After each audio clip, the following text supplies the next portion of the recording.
Naihatid na ng Komisyon on Election o COMELEC sa mga munisipyo ng Palawan ang kanilang mga election paraphernalia na gagamitin para sa barangay at sangguniang kabataan election o BSKE sa darating na Lunes, October 30.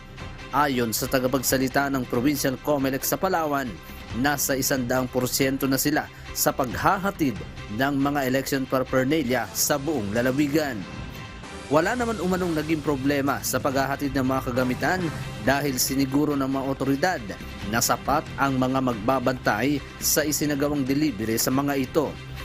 Kasama sa paghahatid ng mga tauhan ng Armed Forces of the Philippines, Philippine National Police at mga tauhan ng Philippine Coast Guard para siguruhin makararating ng maayos sa mga election paraphernalia.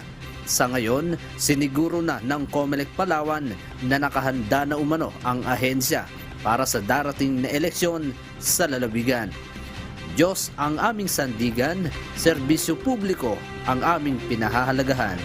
Andy Pagayona, humahataw.